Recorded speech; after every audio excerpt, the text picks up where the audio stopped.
Good evening. Hello, Dr. Sneeringer. I'm here to do my paper, or discuss my paper, on the Beecher family. The Beechers were without a doubt a major force in the abolition movement in the mid 1800s. The father, Lyman Beecher, the oldest son, Henry Ward Beecher, and the sister, Harriet Beecher Stowe. Lyman Beecher was a minister in the western states, which to then was Ohio, and he was very reluctant to become an abolitionist. Um, like many Americans, they were reluctant to be abolitionists because they thought they were far too radical. However, they were adamantly against slavery. So they were caught in this terrible position. Um, while he was the president of Lane Seminary, he was attacked by students, and he didn't realize or appreciate how volatile this issue was for so many people.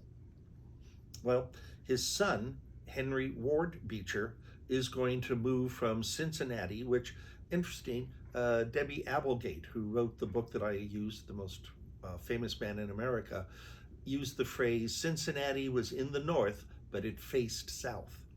There was a great deal of anti-abolitionist movements in Cincinnati. He will move to another ministry in Indianapolis and eventually end up in Brooklyn, New York at Plymouth Church. There he will have tremendous influence. He will have influential people who will help raise up his ministry. One of the things that he did in his ministry was he held slave auctions. Now, slavery was legal in New York until 1827, but any child born from that time, 1799 to 1827, could be forced into indentured servitude until the woman would be 25 and a man would be 28. So you could be not a slave, but you were still enslaved. Well, he would have slaves brought into his church and they would auction her off. People would donate money, watches, rings, whatever they could to buy the slave away from its master. He even joked one time that masters were bringing slaves up to New York for him to auction because they would get a better price.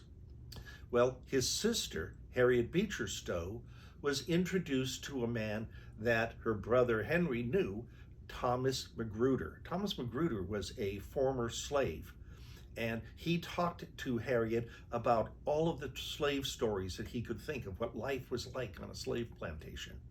Because of this, she was inspired to write Uncle Tom's Cabin. And it's also believed that Uncle Tom was inspired by Tom Magruder.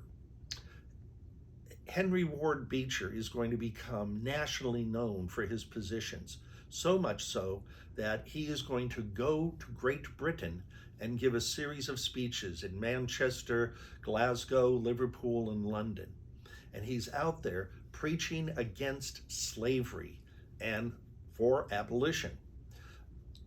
Later on, Lincoln will say that that was the great difference, that kept Britain out of the war.